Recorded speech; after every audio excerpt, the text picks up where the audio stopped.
Happy Monday. Just went to the gym. I really didn't want to, but I did anyway.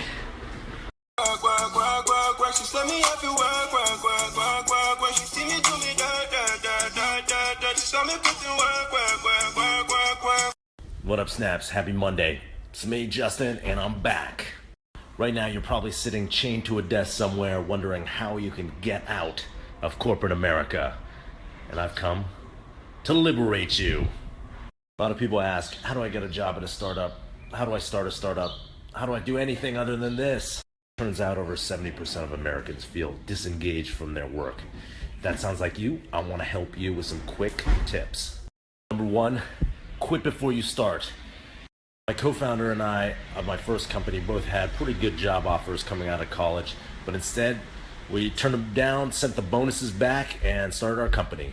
If you never start, you never know what your opportunity cost is, and then you can't miss that paycheck. But I realize that's not that helpful for many of you who already work in corporate America. So, tip number two, don't build up a high personal burn rate.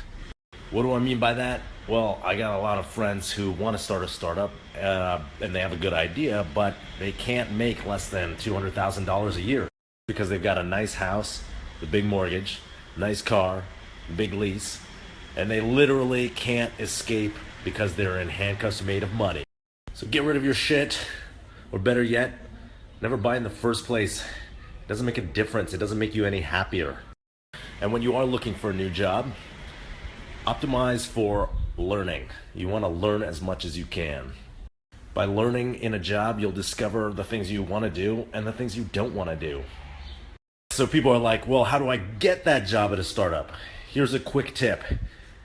First, apply for whatever job you can get at the company, then move laterally. When startups became popular around 2011, lots of my friends from college came around and said, hey, how do I become a product manager at Twitter? It's like, guess what? Literally thousands of people want the 2 or 3 jobs doing product management at any given company. It's much easier to move laterally inside a company, and what you should do is get the job you can get, you're qualified for at a startup, and then move around. And if you don't have the requisite skills, then what I recommend for you is to take one of these many boot camps that have popped up that will teach you programming, data science, design. It turns out that there's such a skill shortage in Silicon Valley that people will literally hire, anyone, regardless of degree, if they have the skills. My own youngest brother, Damien, couldn't find a job when he graduated, and then took a coding boot camp and immediately found a job as a programmer.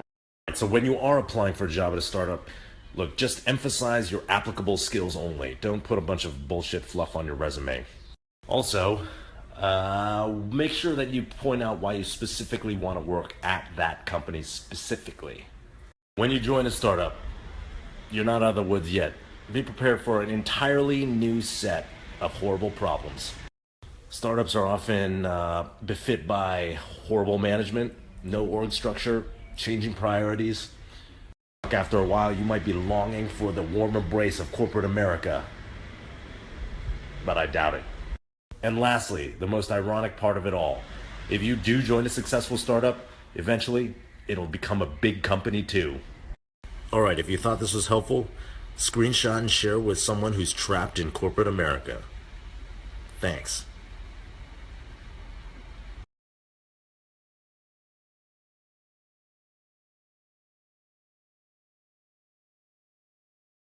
What up, Snap? So this weekend ran into Holding Strong on the 28-day no booze challenge. Yes. So you were at a wedding? I was at a wedding in Palo Alto. Full-on open bar, awesome cocktails. Nope. Didn't have any. We're on day 16. If he can do it, you can do it. You can do it. What up, Snaps? Quick update on the Tesla. My parents got it, and they liked it.